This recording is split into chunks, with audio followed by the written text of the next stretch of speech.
Good morning, beautiful people of planet Earth and all other interdimensional entities and all sentient beings right across this omniverse. I was reminded, I watched a video yesterday, a couple of days ago. I keep referring to the multiverse, but it's actually an omniverse. And yes, I like that better. Instead of just layers of dimensions layered one on top of the other, it's actually all separate bubbles that occasionally gently nudge against each other in the timelines. I like that, omniverse. But in the grand scheme of things, life is beautiful. Here we are at sacred space, Titania's realm. It's the 26th of July. Must be, what did I say? 9:15 a.m? Something like that. And I'm a bit tired, as you can tell. But I had a wild dance last night. Oh, by the gods. The mama tea got in some really good moshing. And everyone was so sweet and kind to me last night. And when I arrived at the club to dance for and with Burst at the Brooklyn Standard, Adrian was at the table that I frequent, you know, my infamous spot. Mama T always has a spot in any venue. Wherever I go, there's always a place I kind of gravitate to, and that becomes my field of operations, where the magic happens and the vibe just emanates. So so Adrian sees me. I haven't seen him for a while, and he said, "It's my birthday." I went, "Really?" He went, "Actually, it was last week, but I'm celebrating it tonight." And he'd actually had the table, you know, what's the word? Reserved. I said, "Oh, mate, I don't want to ruin your vibe. It's your birthday, and you know, if you're expecting guests, I can move somewhere else. Don't have to be, you know, I don't have to be in my traditional spot." No, he says, "Come and join at the table." He said, "I've got friends coming." And anyway, people all arrived and we had a lovely time. We really did. And I was sitting beside Glenn at one stage with another very beautiful woman. So he had a woman either side of him. I was sitting there feeling like a king. It was actually quite gorgeous. And my friends Alex and Stacey arrived late in the evening, and we were moshing.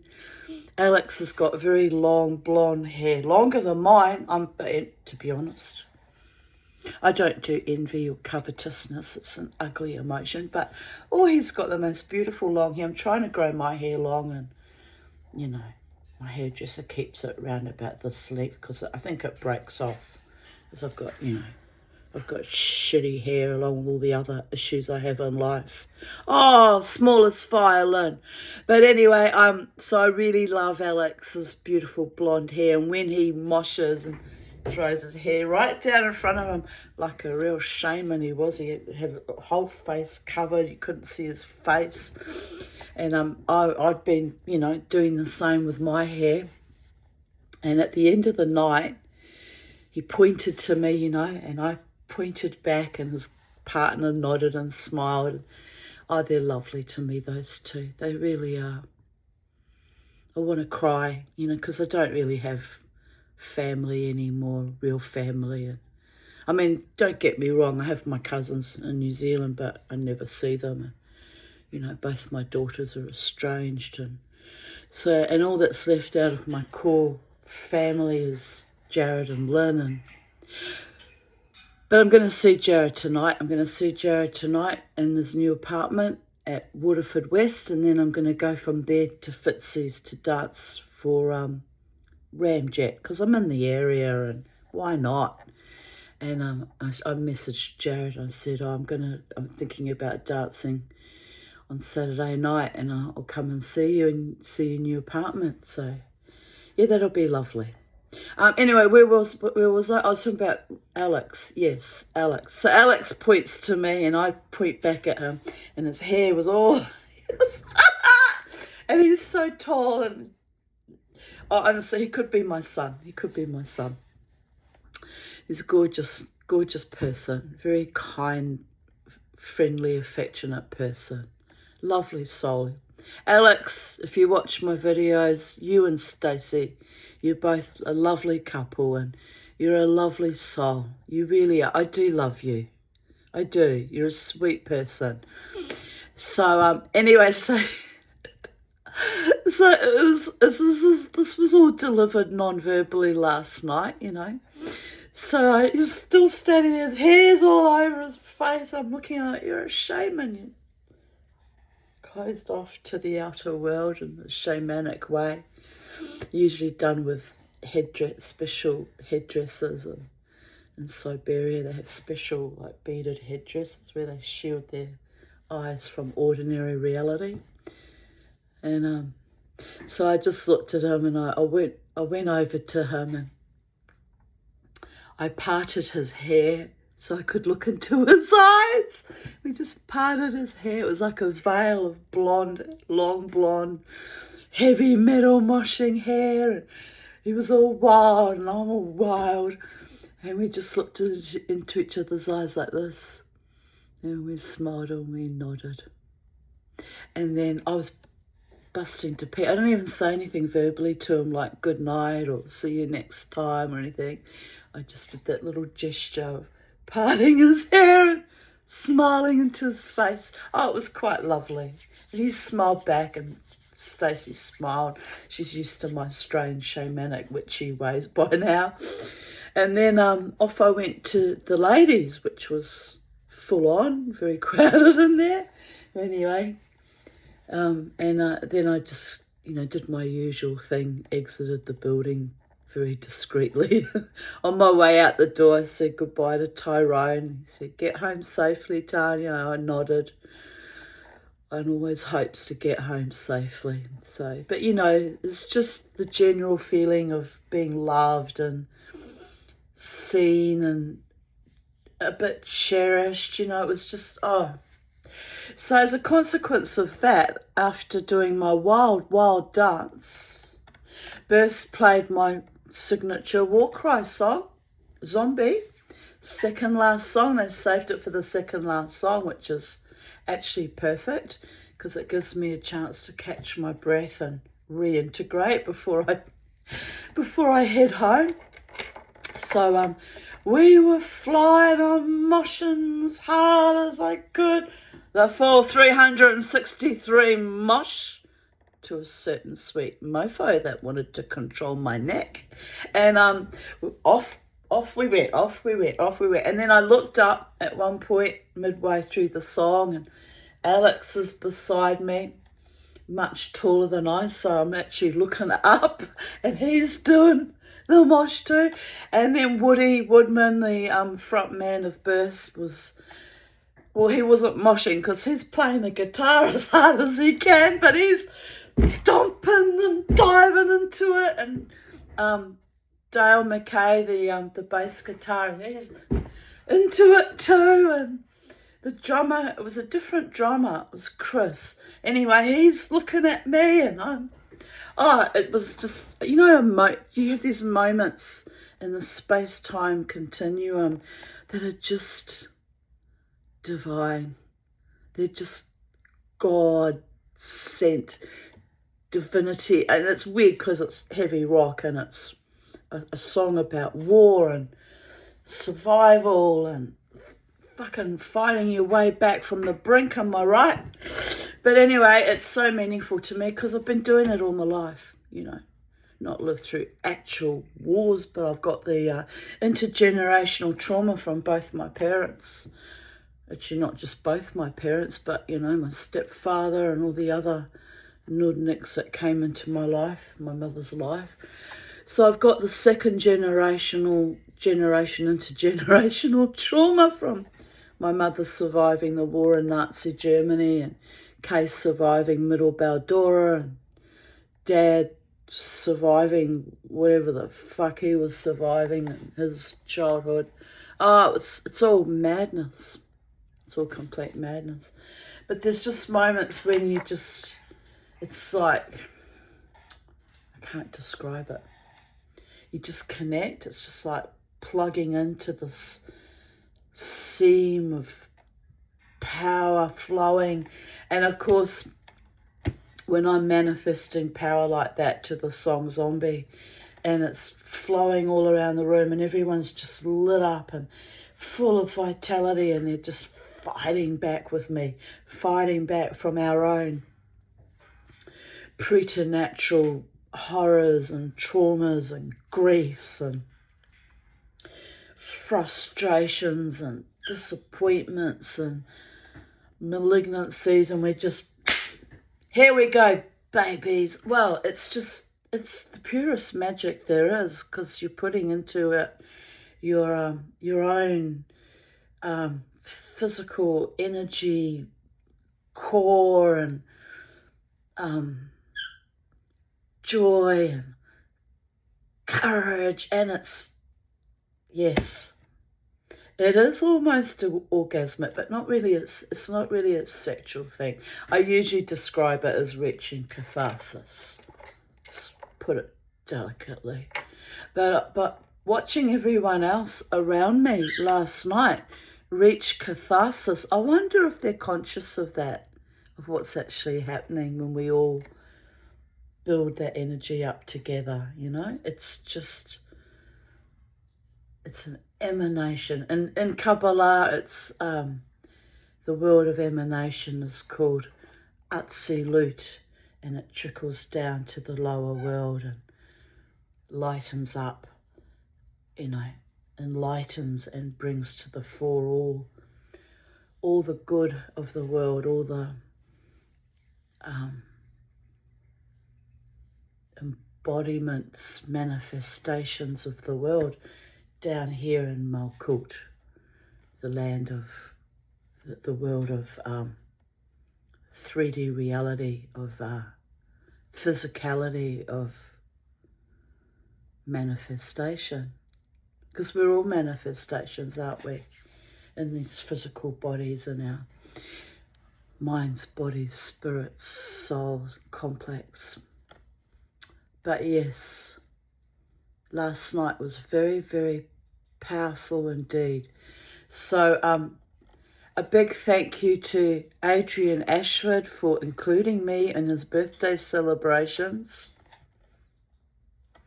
and to Alex for being the most wonderful young man that you are, Alex, and to the bar staff and management and security at the Brooklyn Standard, who work so hard to ensure that we have a wonderful container for us to manifest joy and courage and healing and self-determination and even a bit of love of the good, clean, agape kind, in my case anyway.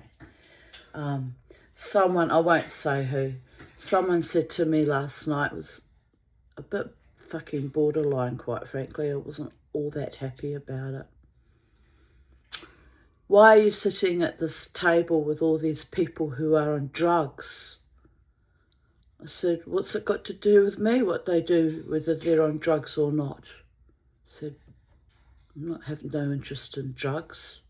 Doesn't interest me in the slightest. I said, but if other people are on drugs, that's their business, not mine. And then that person said to me, and so-and-so is a big slut. I was actually taken a bit aback. Really? I said, that lady seems quite a wonderful woman. In fact, we're all enjoying each other's company together. She's been quite wonderful. I said, what's it got to do with me, what she does with her genitals at the end of her night? Not my monkey, not my circus. I said, I'm an asexual celibate. I haven't been on a date in 30 years, I said to him. He smirked at me. I said, do you know why? He says, why? I said, all I ever attracted was cheap cunts and homicidal maniacs. So I decided a long time ago that I'm done. When I'm done, I'm kind of done. But I do like to come out to play every weekend and keep my options open just in case I meet someone, suitable one day. Just looked at me. But fucking astonished. Why are you hanging out with that guy?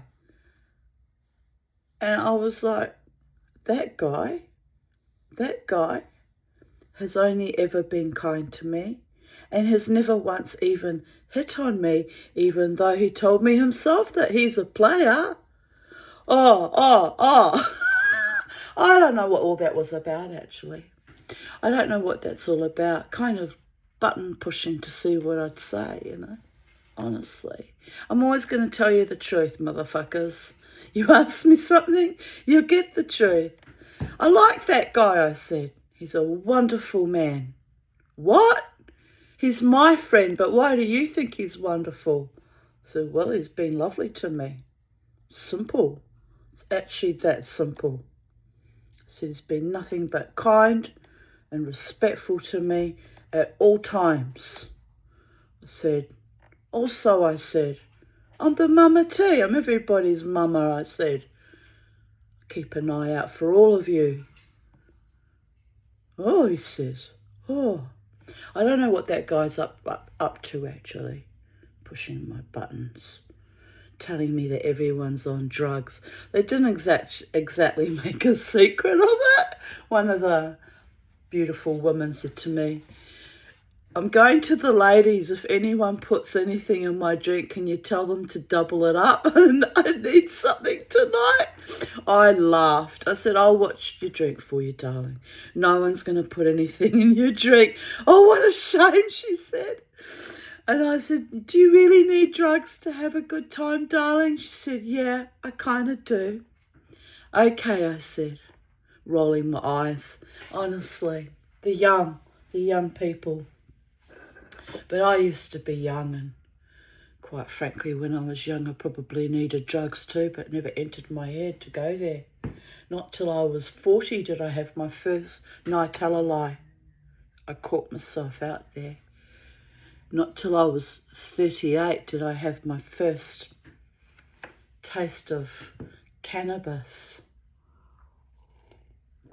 And then when I met my ex-boyfriend when I was 40, oh, he tried everything to get me high. He tried cannabis. I had a massive skits out on that because back in those days, I was on heavy psych meds. Should not have been mixing with it was fucking dangerous. I had no idea, of course, because, I was oblivious in those days. It was a bit dangerous messing with my mind like that when I was a bit in a permanently altered state with hefty psych meds. But anyway, and then he said, I'm determined. He said, you just don't get high. He said, you don't get drunk either. I said, there's blockers on my psych meds, you idiot. It's just shuts everything off. I said, I don't need things to get happy. I'm happy naturally. When I'm happy naturally. Sometimes you can't even tell that I'm happy because I'm just looking, serene and not quite here or there, but underneath it all, I'm kind of happy, doing my thing. Anyway, he says to me, I'm determined to find out what it is that will get you high. I said, I'm not going to take heavy drugs, Courtney. Got no fucking interest in it. I've been dragging my friend's heroin-addicted daughter around, keeping her safe as best as I can with her mother. I said, I've got no interest in going down that pathway, that fucking highway to hell from which you invariably never come back unscathed. Some people never did come back, did they? So anyway, he discovered that the only way he could get me high which was hilarious actually, was by giving me a hash brownie, but only half. I only took half. And then because I like chocolate, I was like, give me the other half.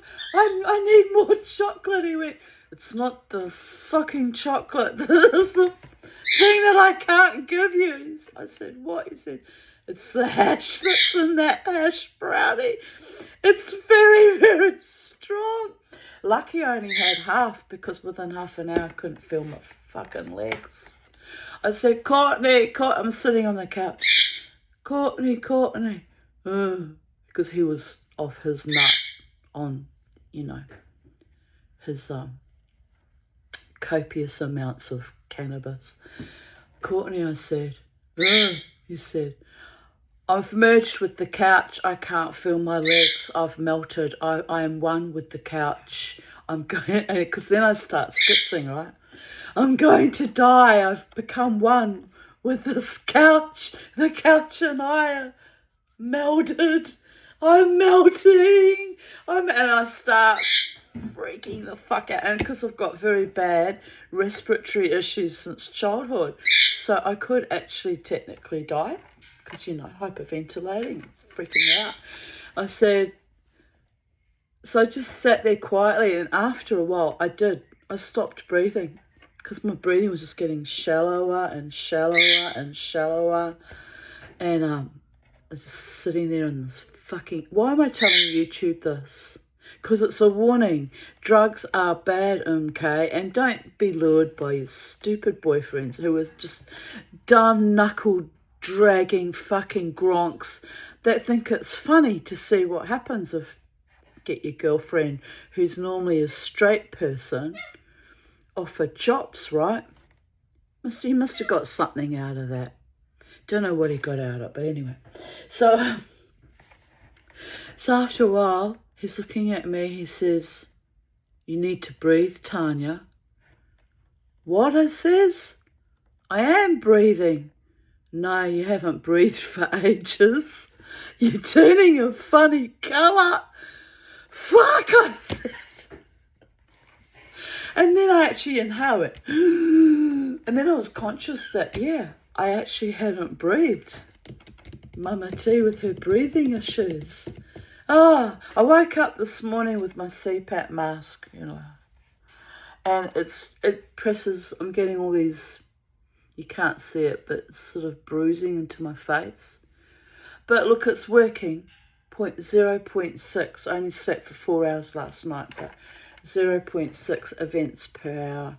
Yesterday was 0.5. So, anyway, after that event with the, I'll just rewind a bit, with the hash brownie, the half a hash brownie. I said, don't give me drugs anymore. He says, why? I said, they don't have the effect that you think they're going to have on me. And I don't get really anything out of it apart from melting and merging with the couch, which is a unique experience and very interesting, and teaches me a lot about the nature of reality and dimensionality, and was a valuable experience actually for me as a shaman. Very valuable to feel that I'm completely one and merged with all that is, was, and ever expanded consciousness. But yeah, forgetting to breathe is a problem, people of Earth. So anyway, this bloke last night asked me why I'm hanging out with people doing drugs. I said, because it's got nothing to do with me, what they put into their body. Absolutely nothing. As long as they're not asking me to do it or slipping it in my drink, which would be a fish of a different kettle.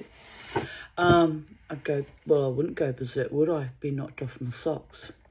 But I said, I've got no interest in what other people do with their ingest in their bodies. I said, the same goes for sexuality. I said, I've got no interest in what anyone does with their genitals.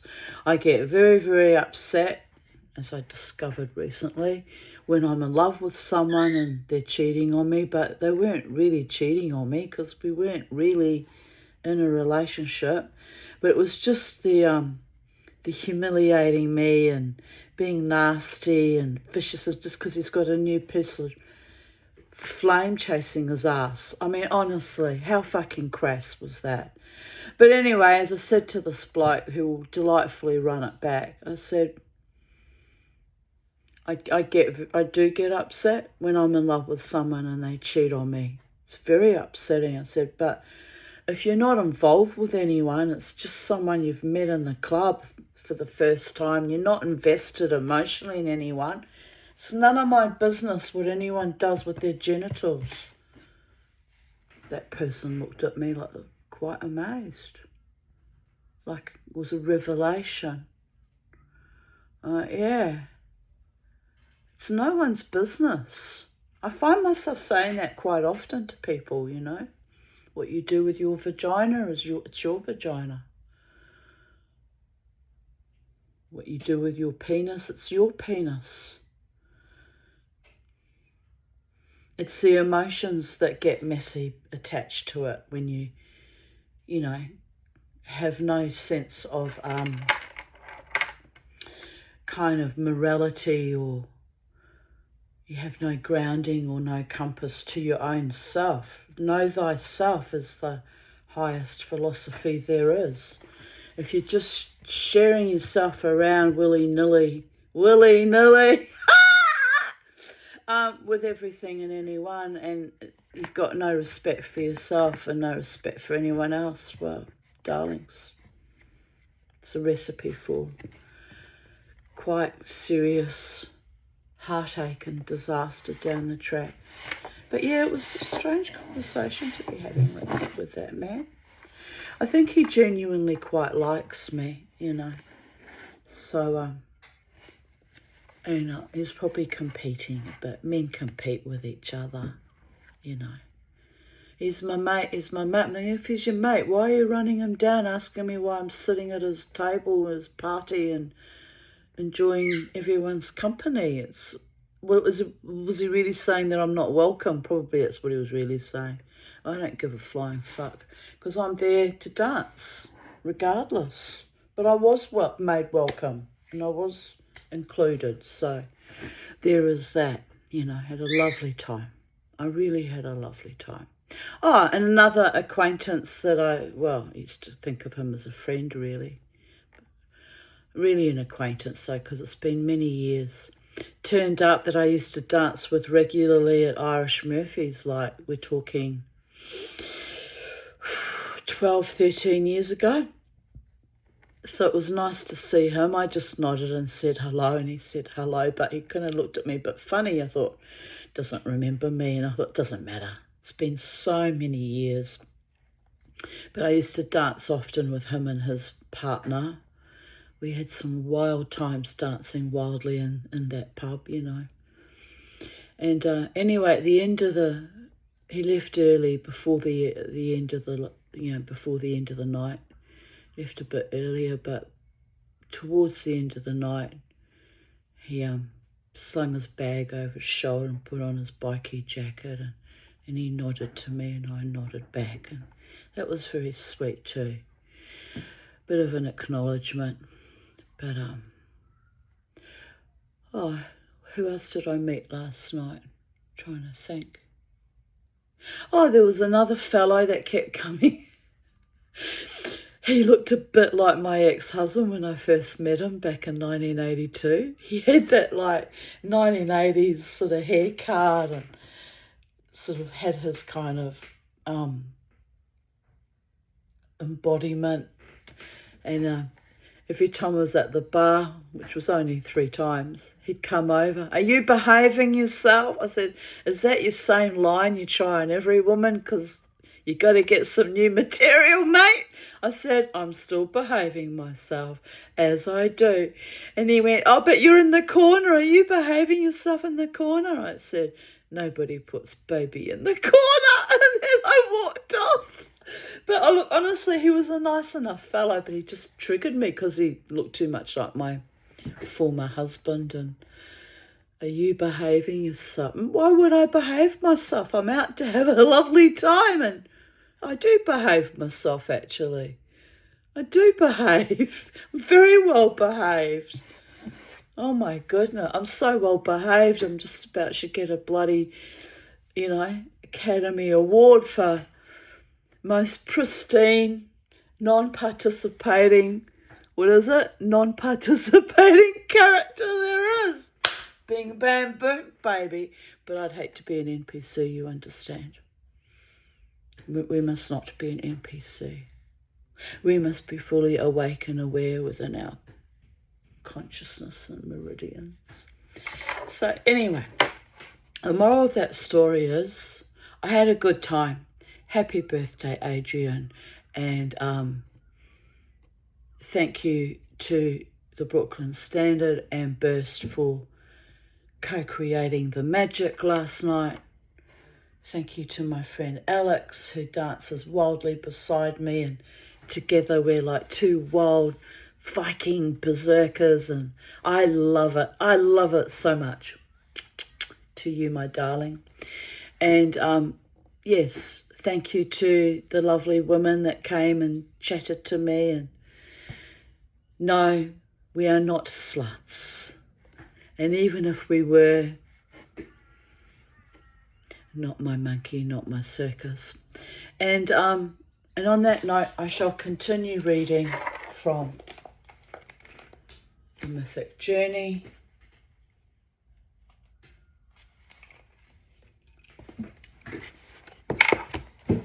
I haven't put my birdies out. They're very quiet, aren't they? Let me just check. What you doing, boys? You going to come out and fly? Come on. Come and fly with the mama tea. Come on. I've opened the cage doors and so they can join us if they want to. But I've got the heater on in their room. I had it on all night on live because it was quite chilly last night. All right, anyway, where were we? Chapter 3, Responsibility.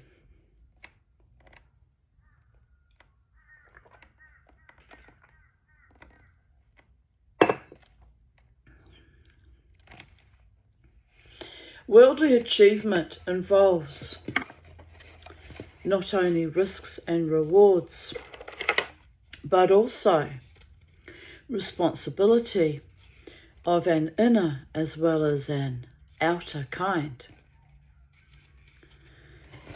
When we seek positions of power, we are entering a realm which is deeper and more complex than simply winning a prize or enjoying something we have wanted for a long time. Power invariably concerns how we treat others, and at the most profound level constellates the ideals we espouse and the commitment we make to life. Power, in short, is a form of service. Think about that one. Yes it is. Mythic tales are full of descriptions of the vicissitudes of power and usually include the involvement of a god. This tells us that power is also connected with something higher, and that if we wish to handle power with decency, we need to retain humility, wisdom, and a sense of honour towards those whom we both rule and serve.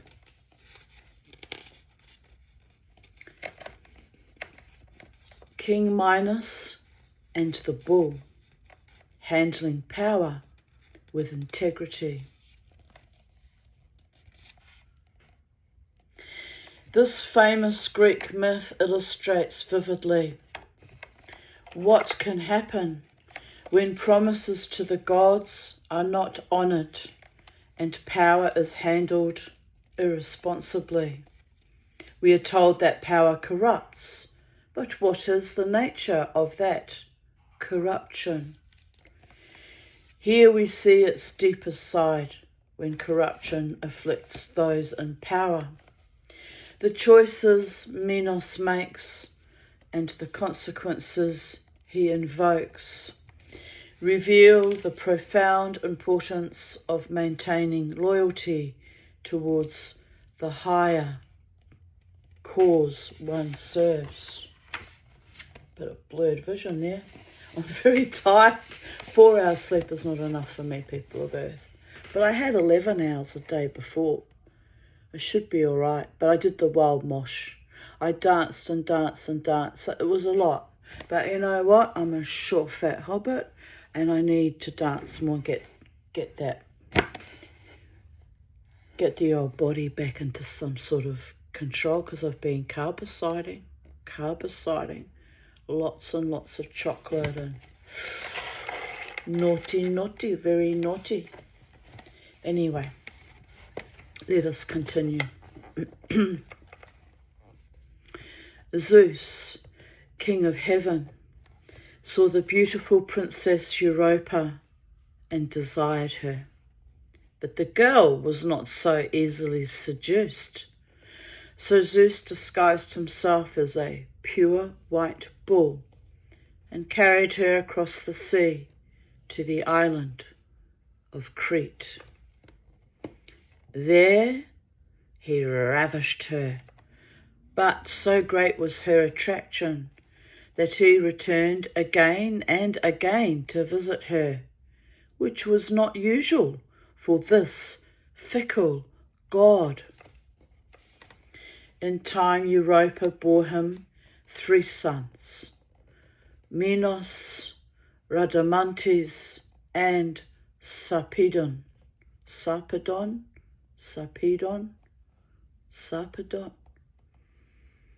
All the Greek people in my audience just went, Tanya. Anyway, all of whom were adopted by the Cretan king Asterios, who fell in love with Europa and married her. I wonder if he knew that their real father was the king of all the gods, so that they were half God, and not just half any god, but half the king of all the original creator according to Greek mythology. Actually, is that right? Because there was Kronos and the Titans before Zeus, wasn't there?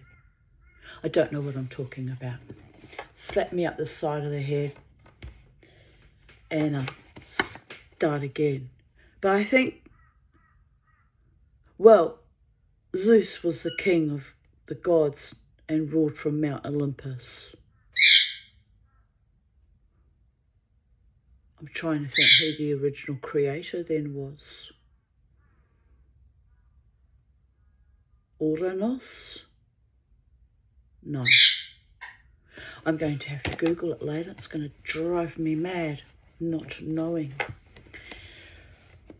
Does it really matter in the broad scheme of things who the king of the gods was in Greek mythology, the original creator, the source field, the manifester, the Ein Sof in Jewish Kabbalistic thought?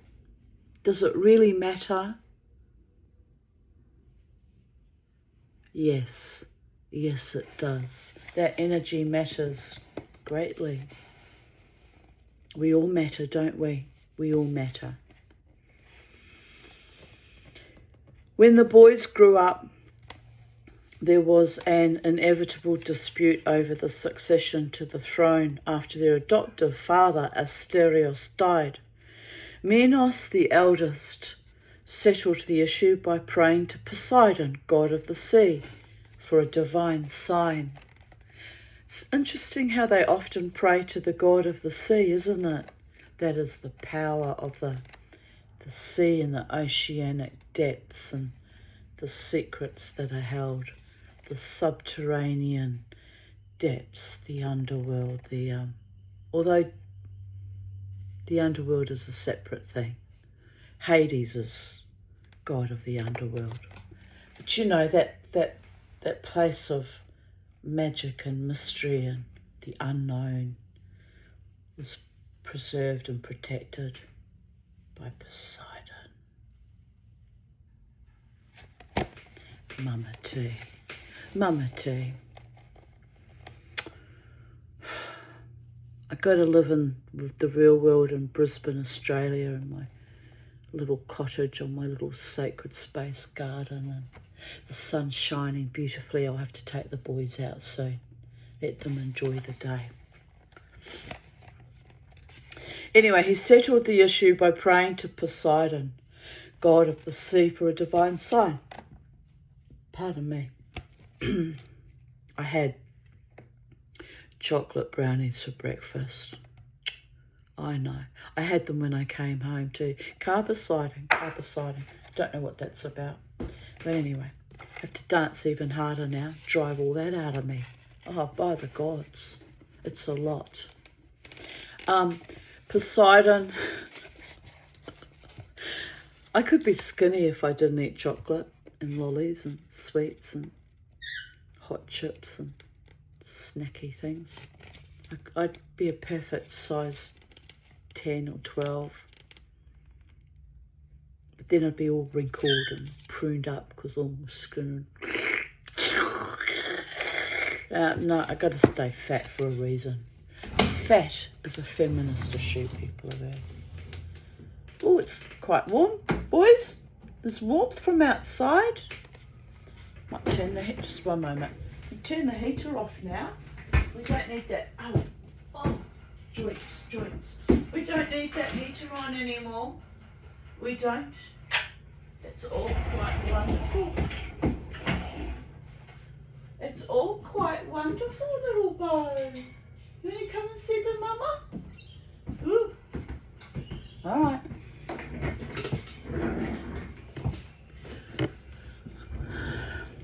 Poseidon promised that he would send a bull from the sea as a sign to all the world that Minos' claim to the throne was favoured by the divine powers.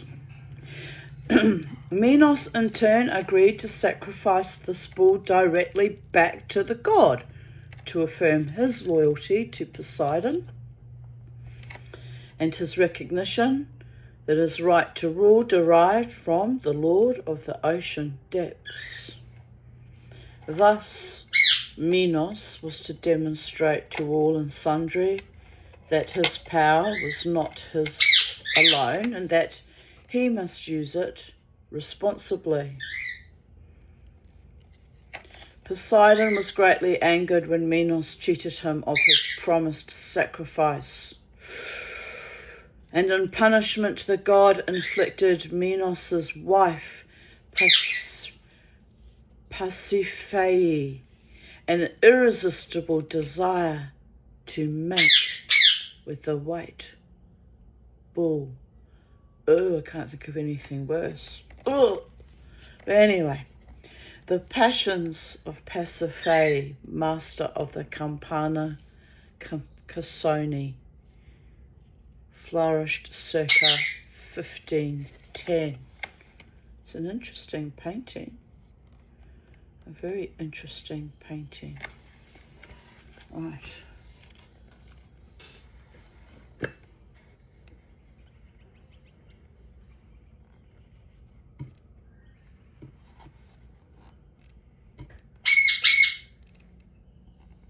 Yes, my handsome boy, my beautiful boy, my angel face, my gorgeous one, my darling, my sweetheart, my cherished feathery friend.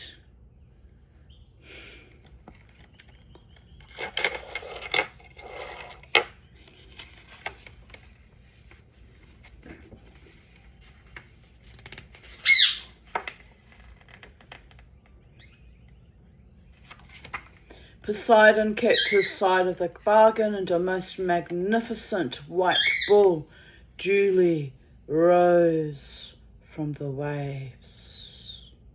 But Minos, once safely crowned, failed to keep his promise. It's not very nice, is it? Greed and vanity prodded him with gentle fingers, and he began to think of ways to cheat the god of the promised sacrifice.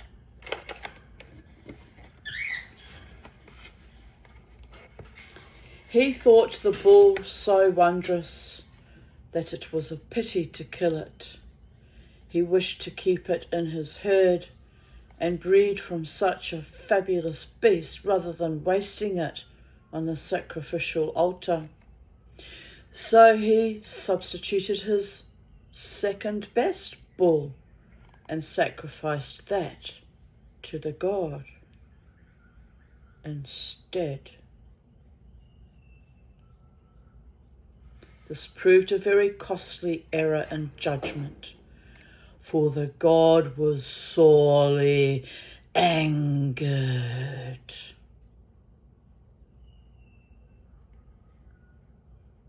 Oh, it's my neighbours from down the road, walking their dog Rosie. Sweet. He punished Minos by causing the king's wife Pasiphae to fall madly in love with the bull from the sea. Pasiphae managed to satisfy her burning lust with the help of the craftsman Daedalus, who constructed a lifelike wooden cow for her to conceal herself in. The bull was fooled and the union consummated. Can't think of anything worse. Be extremely painful too. What's wrong with people? Just saying. The result of this strange mating was the Minotaur, a monster with a man's head and a bull's body, who dined exclusively on virgin human flesh. To hide this shameful creature, Minos commissioned Daedalus to construct an elaborate labyrinth to imprison the Minotaur, so complex that none could find their way out of it. Each year, 9 youths and 9 maidens were sent from Athens to feed the Minotaur's foul appetites. Year after year, the secret canker at the heart of Minos' kingdom ate away at his peace until the Athenian hero Theseus sailed to Crete. Theseus killed the Minotaur with the help of Minos' daughter Ariadne, thus freeing Crete from its terrible curse. Minos, worn out by sorrow and guilt, died, and Theseus became ruler of both Crete and Athens. Commentary. All human actions have consequences, and none are more visible to the world than the actions of those in power. King Minos begins the story as a decent man. He does not seize the throne through violence or treachery, as do so many rulers in Greek myth. He turns to the gods for their judgment and is rewarded for his humility. This is the ancient symbolism of kingship, which has always portrayed the king as a vessel for deity, a kind of good shepherd who rules his family through the grace of God and renews, did I say family? Rules his people through the grace of God and renews his power through the renewal of his vow to serve. Although in modern times we have largely forgotten this ancient and profound dimension of rulership, nevertheless, there is some magic about those who rule, whether through inheritance or elected office. And, oh, that's stabbing my frickin' eyeballs. It's better. No, it's still catching me ever so slightly. That's better. Right. And perhaps it is indeed through some deeper power or purpose that the ruler who claims his or her throne honestly is given such a role to play in the world. But Minos' greed and vanity get the better of him. So too may any modern individual begin to abuse power through the desire to get more than his or her fair share. Arrogance can play a part as well, for it is easy to forget, once one has power, the initial ideals which inspired one to seek such a position, and one may begin to believe one is superior to those over whom one exercises control. See also the COVID epoch globalists and all the politicians in charge of each state and territory in Australia having power go quite to their head while they attempted to genocide my species. The dirty motherfuckers. Mama T has spoken.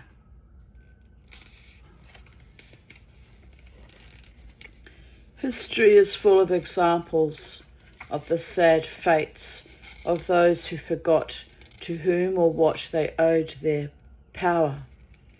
And every day we may observe this pattern in any company or business establishment, as well as in the political world.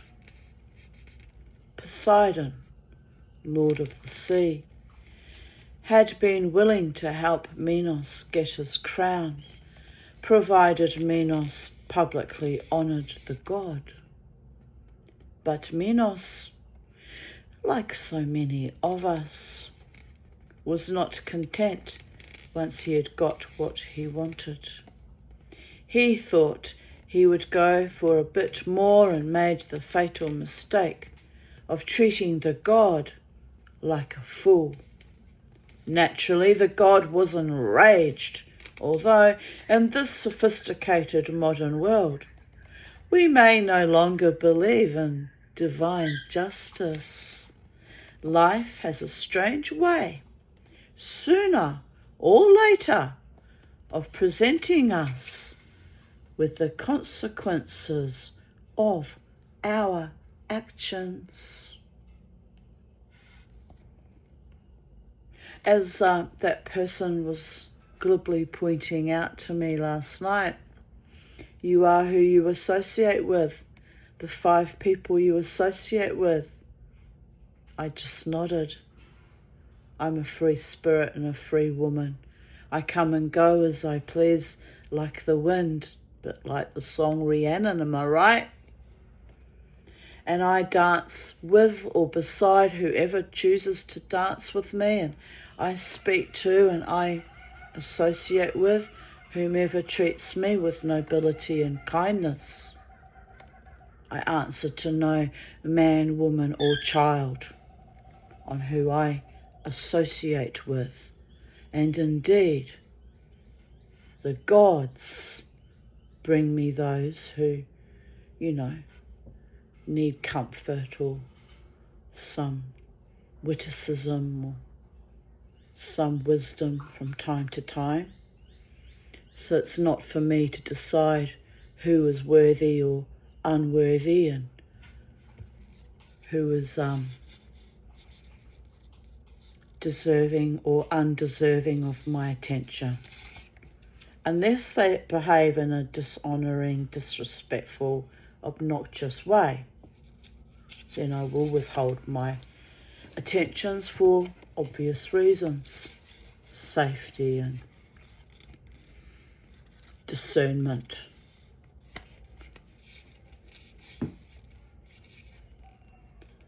Right, where was I, people of Earth?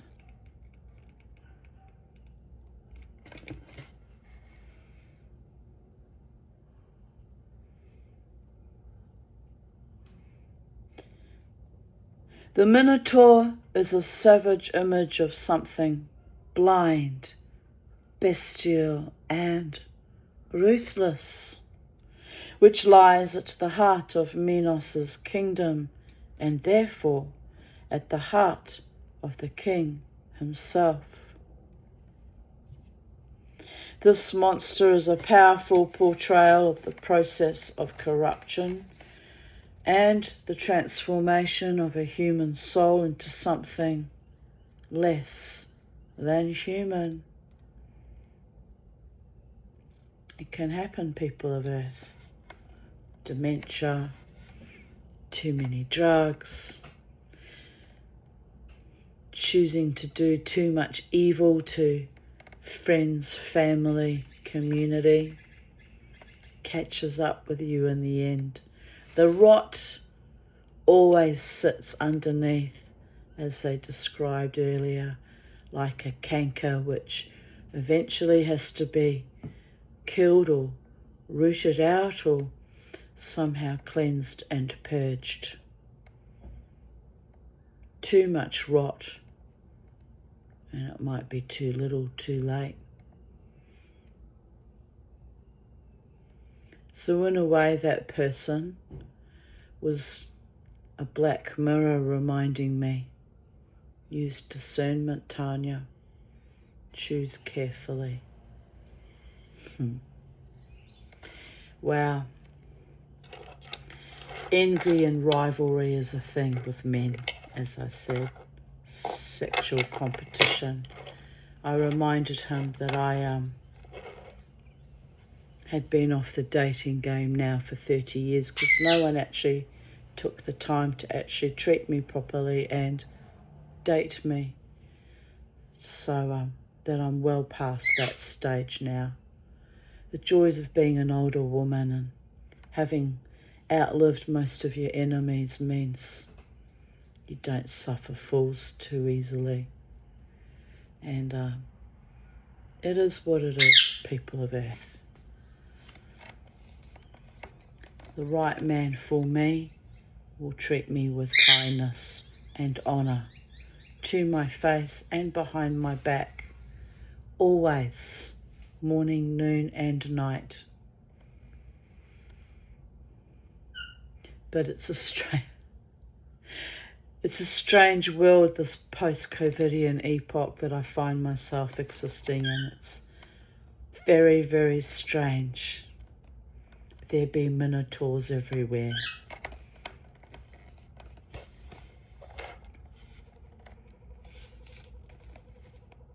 In small ways, we too may lose some of our humanness through greed and arrogance, trampling ruthlessly over those who are weaker than ourselves. The Minotaur eats the flesh of the young, and when our integrity is eroded by the intoxication of power, we tend to behave destructively towards all that is vulnerable in others as well as in ourselves. We may treat our children with insensitivity or even brutality because they are dependent on us and cannot fight back. We may lord it over those who owe us something, secretly enjoying the power to humiliate.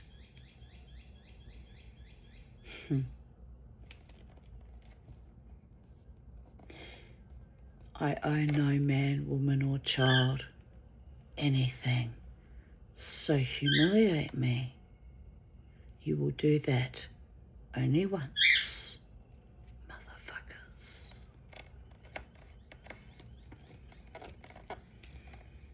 We hear over and over again of business people who are doing well, yet risk everything in order to double their money, only to lose everything.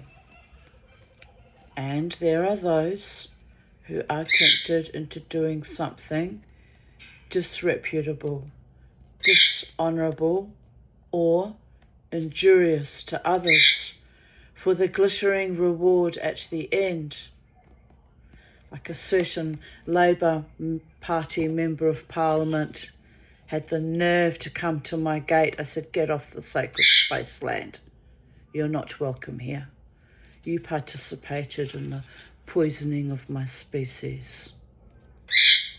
"I made plenty of money out of it," he said, flounced off, skipping down the street.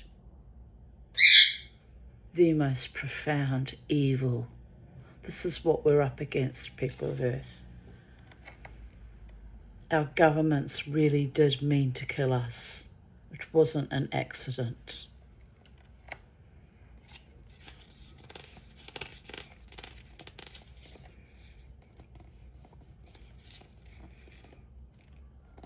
Who even says that to someone?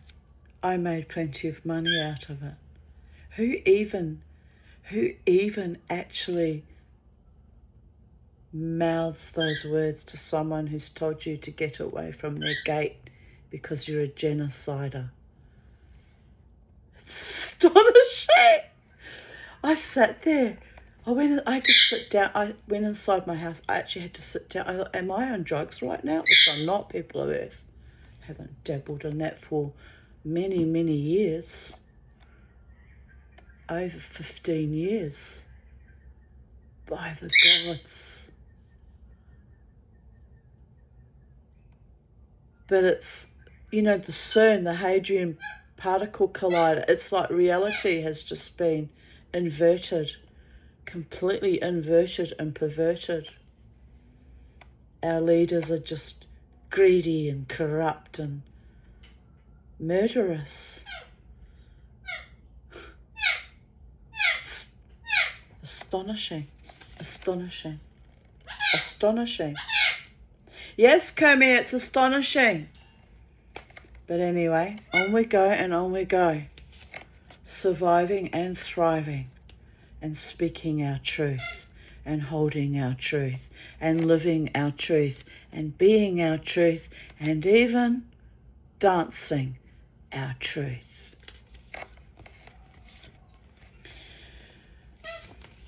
So, tempted, and there are those who are tempted into doing something disreputable, dishonourable, or injurious to others for the glittering reward at the end. This was written in 1999. Prescient. But sooner or later, privately or publicly, they must face the humiliation of defeat. I'm rather looking forward to that one day. Hope I'm alive to see it. By the gods, what a day that shall be. We may not always read about the consequences of such actions in the daily newspapers. The outcome may be secret and lie at the heart of one's personal life. But there is an old saying that the mills of God grind slowly, but grind exceedingly small. Chip away, chip away, chip away.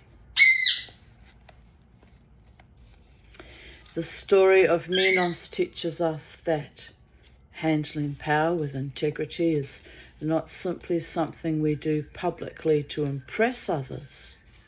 It is an inner commitment to whatever we choose to call God, whether we use religious terminology or the more objective language of humanitarian concerns. If the commitment is sincere and we keep loyal to the dictates of our hearts, then we renew our inner power and authenticity. If we are hypocrites who promise many things solely to win votes,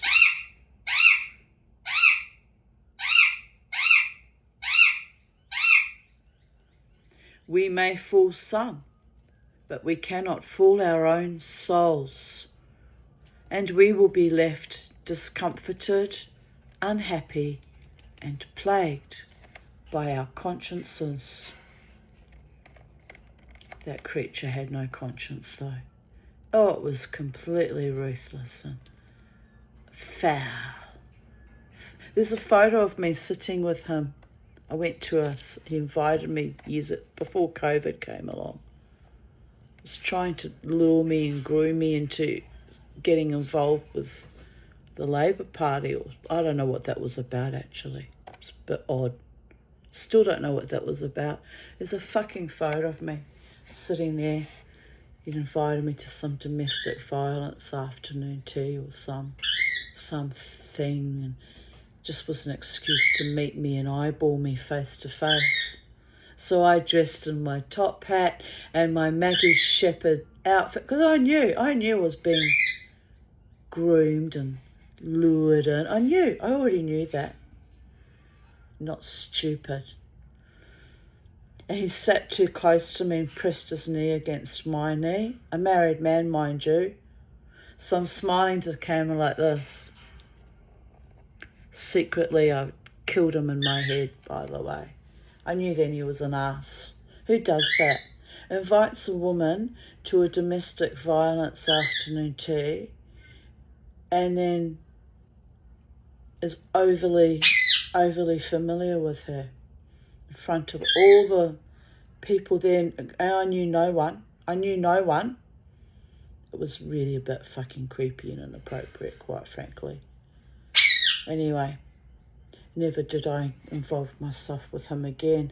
And then when the COVID epoch exploded on the world stage, I realised he was complicit in it. A monster, a minotaur. The minotaur with its bull's head on a human body is a tragic mythic image of humanity driven blindly by its instincts, having lost the capacity for reflection, ethics, and respect for other human beings. For other living things, it says, but human beings too. We're living things. Some of us still alive, fighting daily the monstrosity of our epoch. Detail: the Minotaur, G.E. Watts, 1895.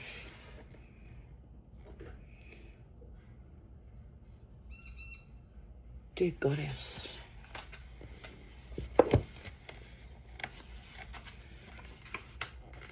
The next story is, I need to make another cup of tea.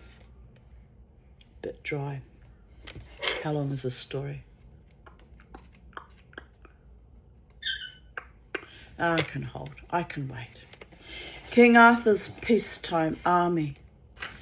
After the goal is reached, what then?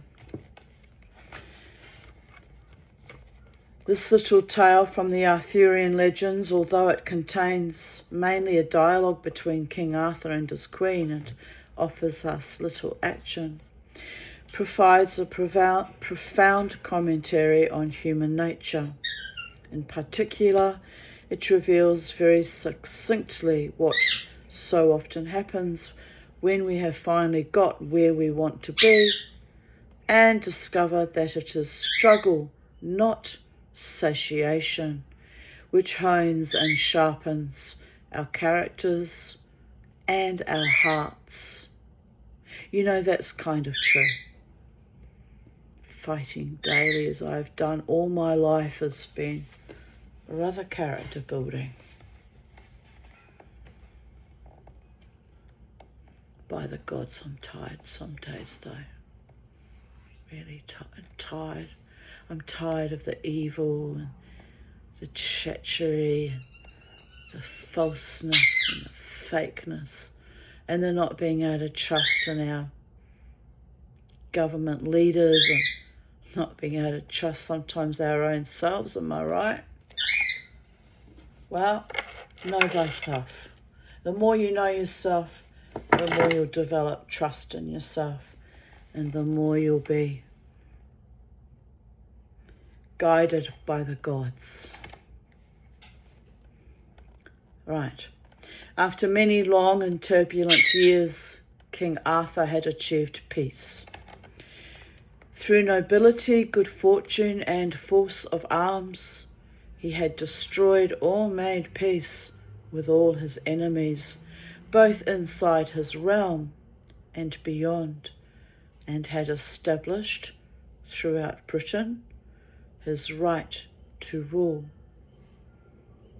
To achieve this goal, Arthur had gathered around him the best knights and the toughest fighters in the world. All had lived up to their high reputations and fought bravely and brilliantly for their king. Are you my little king, little Kermie?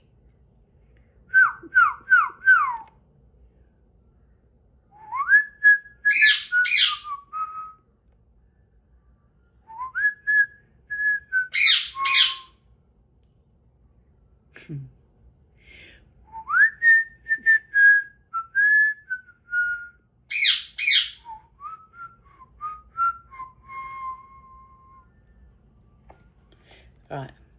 Having successfully made peace through war, King Arthur now faced the dilemma of what to do with his soldiers in times of peace.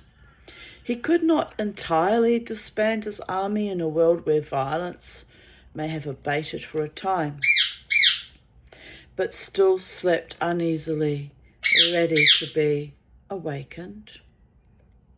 But, on the other hand, he found it difficult, if not impossible, to keep the strength and temper of his men at a peak without fighting, for nothing rusts so quickly as an unused sword or an idle soldier. Arthur was having to learn, as all leaders must, that peace, not war, is the destroyer of men. Security rather than danger is the mother of cowardice, and plenty rather than need brings fear and unease. And he learned with sorrow that the peace all Britain had long wished for, peace, I'm still laughing about that guy last night that kept coming up. Are you behaving yourself? Oh, he was sweet, really. Why am I such a bitch? Trauma issues. Also, trust issues. And I'm not really a bitch. I'm just circumspect. Sorry. And he learned with sorrow that the peace all Britain had long wished for, peace so painfully fought for, created more bitterness than ever did the bloody struggle of achieving it. King Arthur watched with growing apprehension and unhappiness as his brave young knights, who would otherwise have filled the fighting ranks to battle with a worthy enemy, now became bored, idle, and aggressive, dissipating their strength in a mire of complaints and petty quarrels. Even Lancelot, his greatest knight, grew despondent, for he could find no opposing sword to keep his own sword sharp. Get a fucking hobby, people of Earth. Find something else to do with your time other than lop off other people's heads. Honestly, it's insane, isn't it? All of it. Just insane. He was like a tiger without prey, and even this noble and courageous fighter grew restless and irritable and then angry. He suffered pains in his body and exhibited flaws in his disposition which were not there before. Queen Guinevere, who loved Lancelot and understood men, was saddened to see him destroying himself little by little. She talked to Arthur about it and heard of his concern about the young knights. I wish I could understand it, Arthur said. They eat well, sleep in comfort, make love when and to whom they wish. They feed appetites already half satiated and no longer have to suffer all the pain and hunger, weariness and discipline of the past. Yet still they are not content. They complain that the times are against them. And so the times are, replied the Queen. What do you mean? Asked Arthur. They are idle, my lord. They have achieved a long-cherished dream and now have nothing further to give their hearts to. There is an emptiness that always follows a dream fulfilled. This is true, actually. It's very, very true. It's kind of a lull, a wallowing in the shadowlands, waiting for the next adventure. The times make no demand on them now. The fiercest hound, the fastest horse, the best of women, the bravest knight, none can resist the corrosive acid of idleness. Even Sir Lancelot grumbles like a spoiled child in sedentary discontent. What can I do? Cried the king. I fear that the noblest fellowship in the world is crumbling. In the dark days I prayed and worked and fought for peace. Now I have it, and we are not at peace within.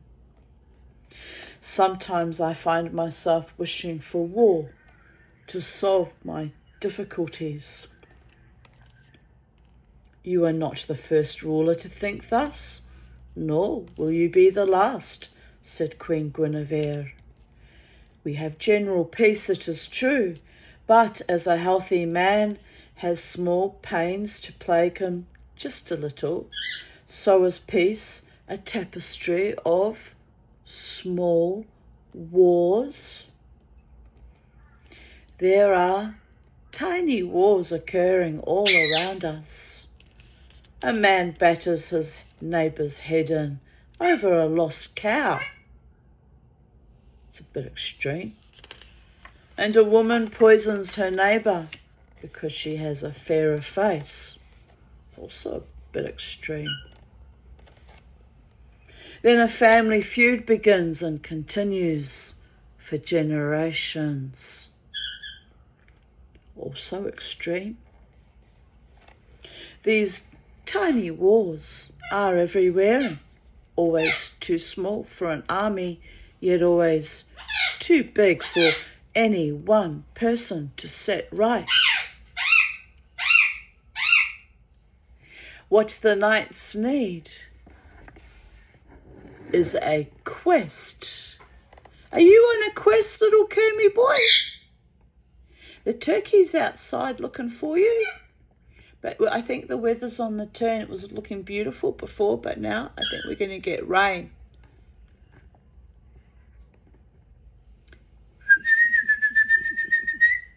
Pretty boy. You is a pretty boy. You're a beautiful boy. He says, you're not even looking at me, Mama G.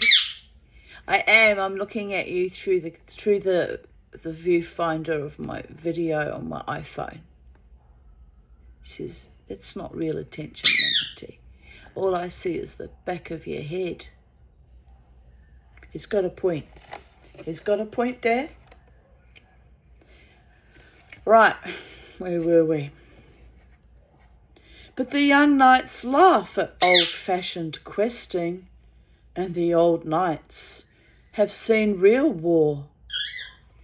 It is one thing to strive for greatness, but quite another to try to be not small. I think that all people want to be larger than themselves, but they can only be this if they are part of something immeasurably larger than themselves. The best knight in the world, if unchallenged, finds himself shrinking. Little Beau's very quiet, isn't he? What you doing, little Bochi? What you doing, little Bobo? You're the sweetest thing. Are you the sweetest thing? We must seek a way to declare a great war on little things.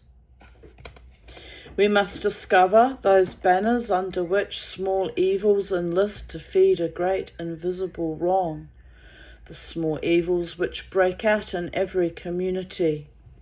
Against this we could raise a fighting army, although the battles might be small and subtle and scarcely noticeable. We could call it the King's Justice, and every knight would be the personal agent and keeper of this justice. Yeah, it's getting cold. I have to close my window. Unbelievable, the change in temperature. Each man would be responsible for it. Then every knight would be an instrument of something larger than himself. I wonder how I could declare this war, mused King Arthur. Start with the best knight in the world, Sir Lancelot, and let him take the worst knight as his companion. His nephew Sir Lionel is a likely candidate, as he is the laziest and most worthless. Then the worst will have to aspire to the best. Clever, isn't she? It's good to be aspire to be the best and have worthy role models and mentors in your world.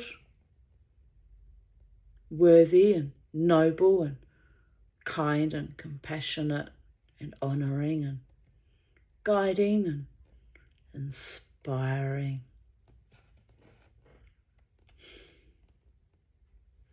Wow. The worst and the best, smiled Arthur. It is a powerful combination. Such an alliance would be unbeatable. It is only through such alliances that wars can be fought at all, my lord, replied the Queen. And so it was done. The knights now had a new goal towards which to aspire and a new vision to inspire them. But this new war was one which was never ending, because there was no single enemy with whom to do battle. Only the petty meannesses of the undeveloped human heart.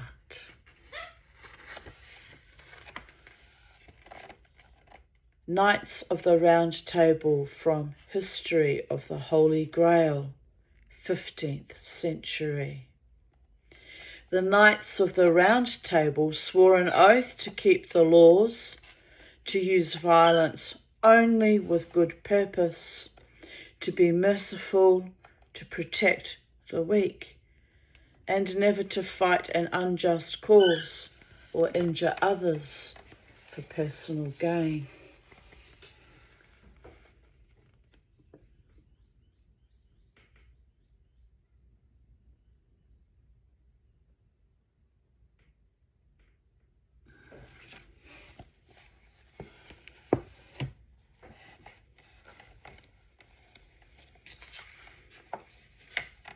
Never to fight an unjust cause or injure others for personal gain.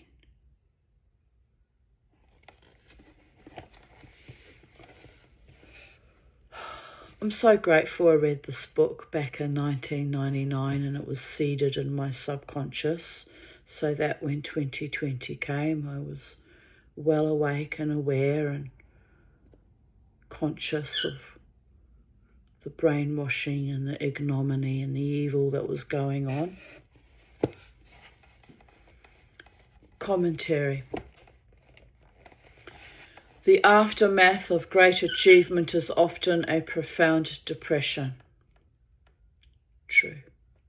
And we are at greatest risk of inner corruption when we are idle rather than when we are struggling. Also true.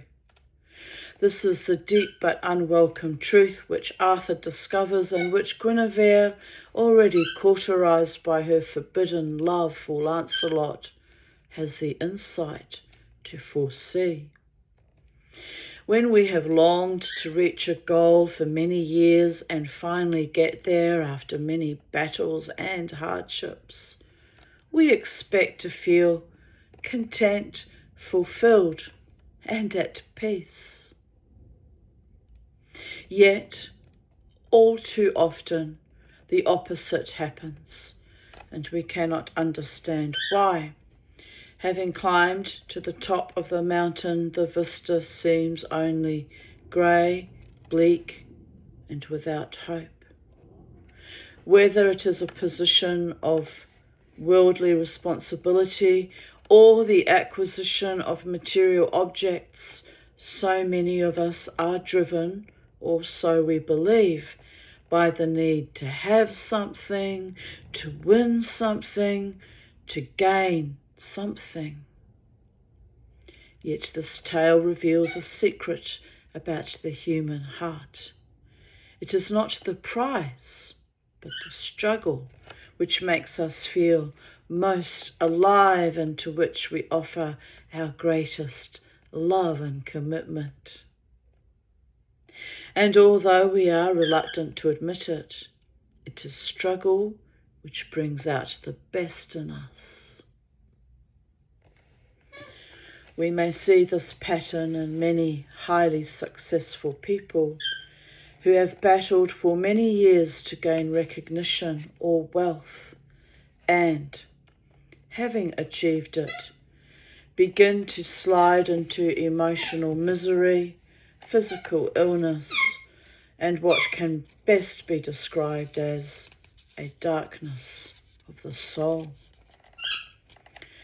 Arthur's fighting knights are, in a sense, symbolic of the motivated side of Arthur himself, full of courage and aspiration, willing to suffer all kinds of hardships to win the great fight. What does one do with this powerful, impetuous, noble spirit when there is nothing to fight for? In worldly terms, an army in peacetime, well that too, can be a serious problem. For the aggression and martial spirit which make men and women good soldiers turn sour if there is nothing to do battle with. But we do not have to be soldiers to experience this problem. All highly motivated people run the risk of the inner defeat which comes when the prize has been won and there is no longer any meaning to one's life. Guinevere knows that there is only one possible answer. In order for us to renew our commitment to life and rediscover the sense of a future full of potentials, we must find a new goal. But this new goal must be bigger than our personal aspirations if it is to prove as effective a motivator as the goal we have just achieved. What is portrayed here is the need for all human beings to first fulfill their individual ambitions, and then to recognize that they belong to a larger community and need to make some contribution to that greater whole in order to allow life to flow within once again. It's why Mama T's pushing herself back out dancing out in the world. It's good for me, for my body, mind and spirit to dance, and it's good for others to see me embody that joy and that power too. Inspires all of us together as a collective. Harmonizes, resonates. Bing bam boom baby.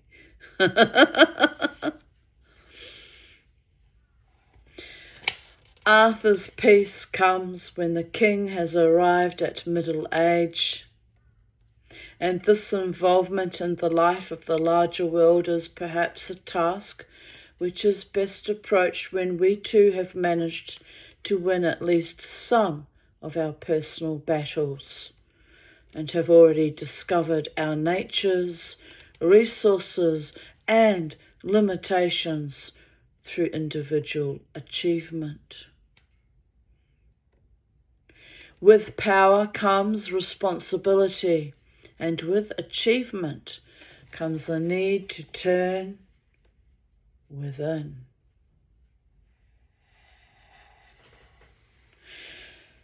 And discover what the achievement has really been for, and whom and what it really serves. Right, the last story of this chapter is the judgment of Solomon, Shlomo. Before we begin, I'll show you the portrait. King Solomon said to the two women who quarrelled over a child, "Take the sword and divide the living child between you."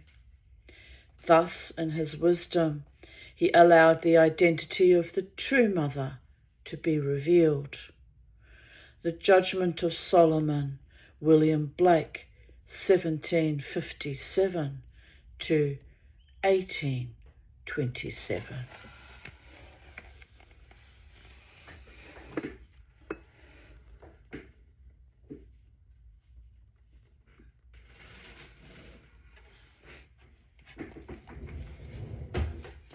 What are my little fluffy boys doing? You doing the little fluffy boys? My beautiful boys. Right. Responsibility requires wisdom. The biblical tale of the judgment of King Solomon is a shining example of the importance of humility and wisdom when we are fortunate enough to receive the reins of power. Solomon rules not just with his mind, but also with his heart. And his wisdom is a gift from God because he is devoid of arrogance and greed. In this respect, he is a rare figure among rulers, ancient or modern. As you know, King Solomon was exceedingly wealthy and had many wives and concubines, 600 wives and concubines. He was far too busy to worry about greed and arrogance, shagadelicking all the time, I guess. Well, it's true though when you think about it. That's 2 women per day, 365 days in the year, roughly. I guess it's not too much shagadelicking, 2 women in a day. But that would preclude if you only saw those 2 women once in a year on one day. Let me think it out again. Let me think it out. Let's review the situation. I'm reviewing the situation. No, I'm not, because I can't remember all the words right now and I'm very tired.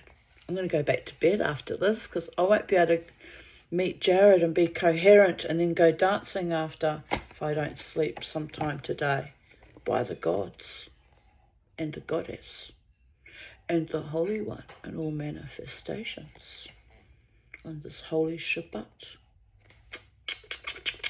Shabbat Shalom. Right.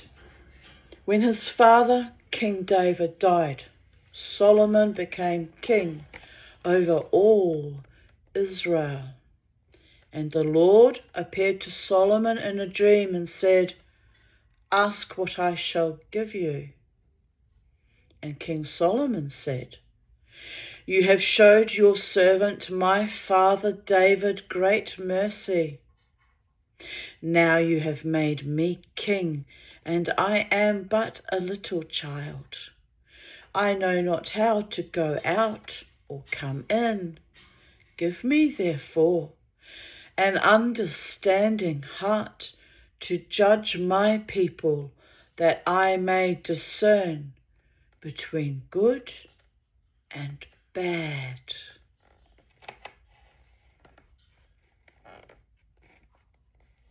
This is why he was called Solomon the Wise. And this speech pleased the Lord, and who said, "Because you have asked this thing, and have not asked for yourself long life or riches, or for the lives of your enemies, I have done according to your words.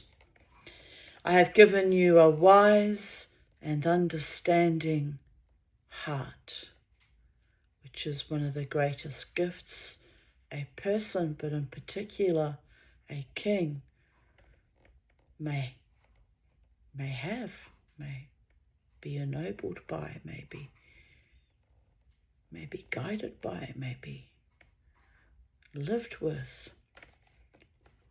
And Solomon awoke from his dream.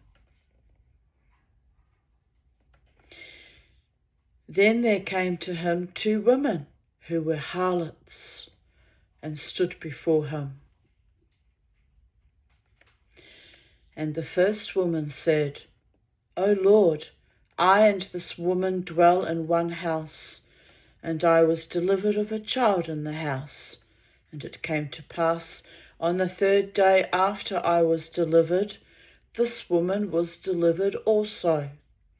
We were together, and there was no stranger with us in the house. And this woman's child died in the night. And she arose at midnight and took my son from beside me while I slept, and laid her dead child on my bosom. And when I rose in the morning to nurse my child, behold, it was dead. And when I considered it, I knew it was not my son." And the second woman said, "No, the living child is my son, and the dead one is your son." And the first woman said, "No, the dead one is your son, and the living one is my son." And thus they argued before the king.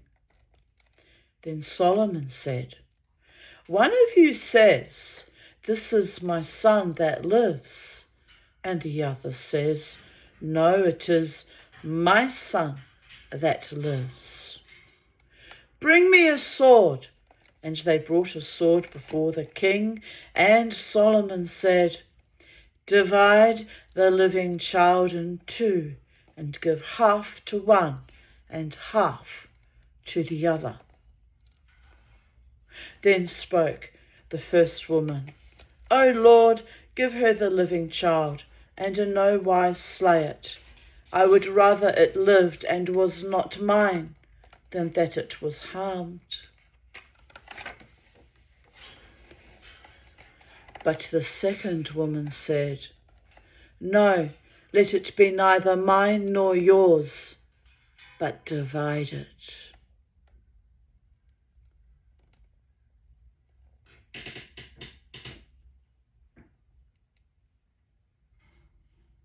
Then the king said, give this first woman the living child, and do not slay it, for she is its mother. And all Israel heard of the judgment which the king had made, and they feared him, for they saw that the wisdom of God was in him.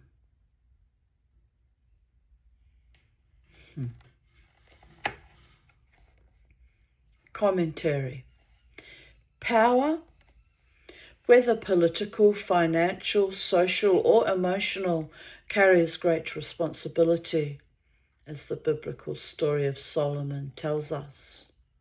This king is mindful before anything else that a king is nothing without those he rules. It is his people who matter, rather than his own glory.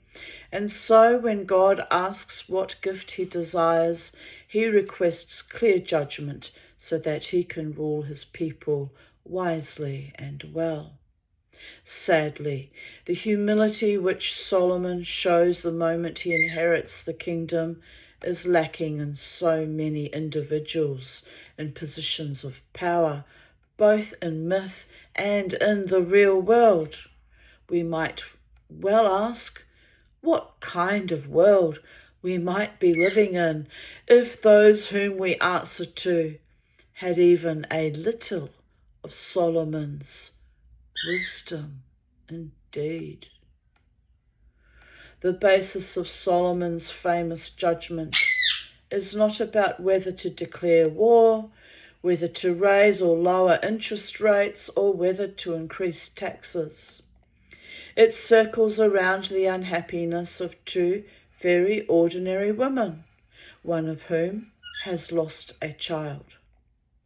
This is the real business of ruling, for if we cannot be bothered with the emotional concerns of our fellow humans, perhaps we have no right to claim a position of power.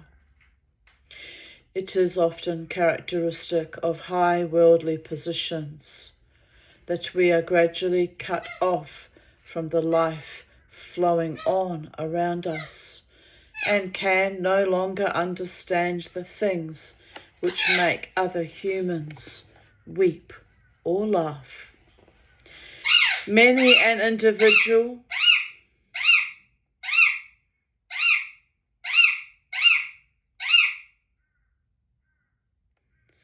who has achieved important worldly goals has, somewhere along the line,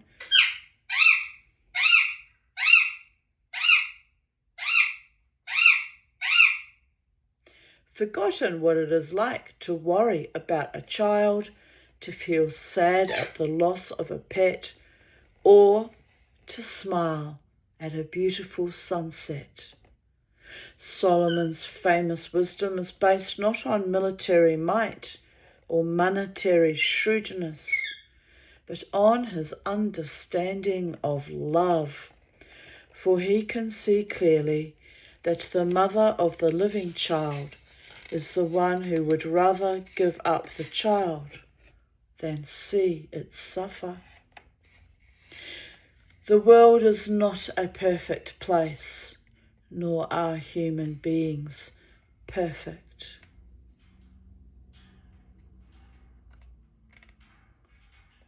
The wisdom of Solomon is not something we can expect to achieve, except perhaps in momentary glimpses when making a decision.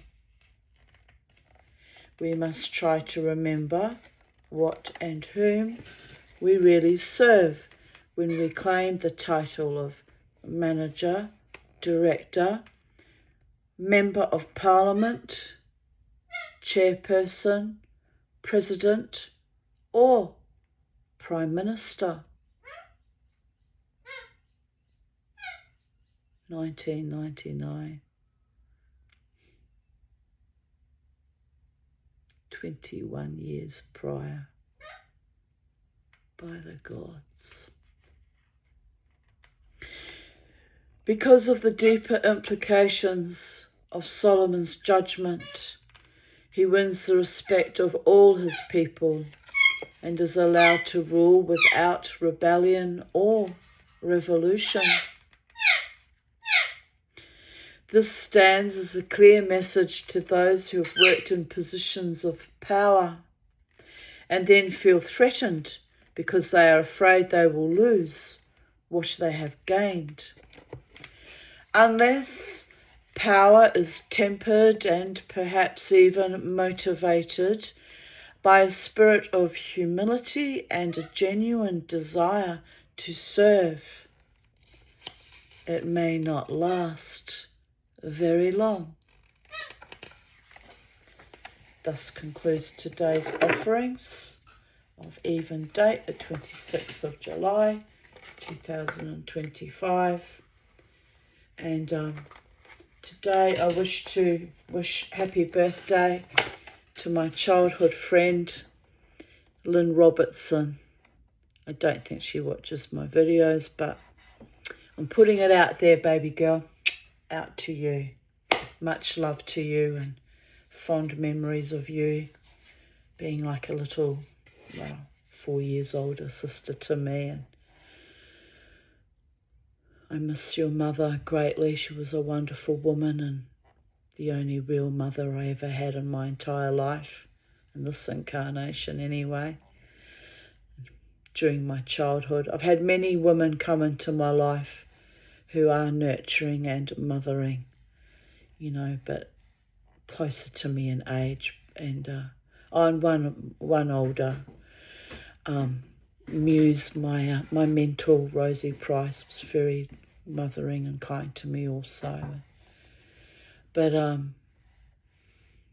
June Robertson was the first mother who tried to offer me a safe haven and a level of protection as a child, and a true Norse Viking woman of honour and integrity and a certain degree of courage. She didn't have enough courage to get me removed from that rotten family, which may or may not have been a worse outcome anyway, but she did what she could to keep me safe as a little girl, and fondly remembered, and much love to this day. And I send much love out to you, Lynn, as well, on your birthday, your 64th birthday. Goddess bless. Bye for now, people of Earth.